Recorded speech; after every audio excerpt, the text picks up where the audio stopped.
নবম অধ্যায় তাকদীরের প্রতি ঈমান। প্রথম পাঠ তাকদীরের পরিচয় ও এর প্রতি বিশ্বাস। তাকদীরের পরিচয়। তাকদীর আরবি শব্দ, এটি কাদ্র থেকে উৎখলিত। এর অর্থ হলো নির্ধারণ করা, পরিমাপ করা, যথাযথ হওয়ার ব্যবস্থা করা।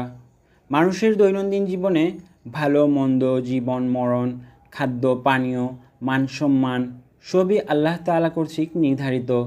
শরীয়তের পরিভাষায় এরূপ ভাগ্যলিপি বা বিধিলিপিকে তাকদীর বলা হয়। আল্লাহ তাআলা ঘোষণা করেন, নিশ্চয়ই আমি সকল বস্তু নির্ধারিত রূপে বা পরিমাণ মতো সৃষ্টি করেছি। সূরা কামার ৪৯। আল্লাহ তাআলা আরও ইরশাদ করেন, তিনি সব কিছু সৃষ্টি করেছেন এবং সে সবকে পরিমিত করেছেন যথাযথ অনুপাতে। সূরা ফুরকান ২।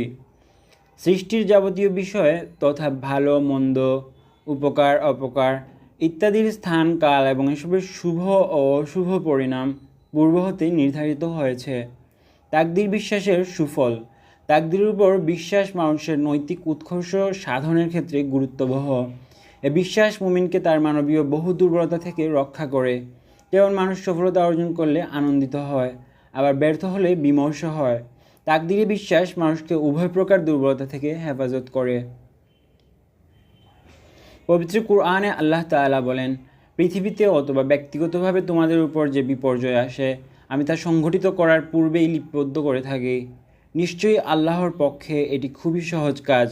তাই এজন্য যে তোমরা যা হারিয়েছ তাতে যেন তোমরা বিমর্ষ না হও এবং যা তিনি তোমাদেরকে দান করেছেন তার কারণে হর্ষোৎফুল্ল না হও। আল্লাহ উদ্ধত অহংকারীদেরকে পছন্দ করেন না। সূরা হাদীদ ২২-২৩।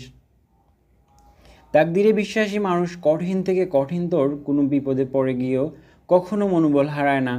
তাকদীরে বিশ্বাস বান্দাকে সকল বিপদে আল্লাহর উপর নির্ভরশীল করে তোলে।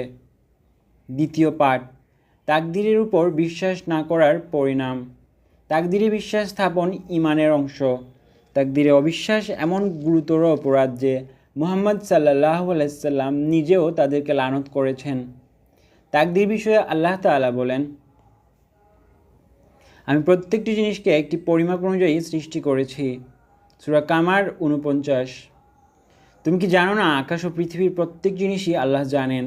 সব কিছু একটি কিতাবে লিখিত আছে। আল্লাহর জন্য এটা মোটেই কঠিন নয়। সূরা হাজ ৭০। তাকদীর বিষয়ে রাসূলুল্লাহ সাল্লাল্লাহু আলাইহি সাল্লাম বলেন, আল্লাহ তাআলা সকল মাখলুকের তাকদীর আকাশমণ্ডলী ও পৃথিবী সৃষ্টির ৫০,০০০ বছর পূর্বে লিখেছেন। সহিহ মুসলিম ২৬৫৩। তাই প্রত্যেক মুমিনের উচিত তাকদীরে বিশ্বাস করা। তাকদীরে বিশ্বাস করা যেমন ঈমানের অংশ, তেমনি কাজ করে যাওয়া আল্লাহ ও রাসূল সাল্লাল্লাহু আলাইহি সাল্লামের নির্দেশ। তাকদীরে বিশ্বাসের অর্থ সব কাজ পরিত্যাগ করে হাত পা গুটিয়ে ভাগ্যবাদী হয়ে বসে থাকা নয়। আল্লাহ তাআলা মানুষকে স্বাধীন ইচ্ছাশক্তি ও কর্মশক্তি দান করেছেন।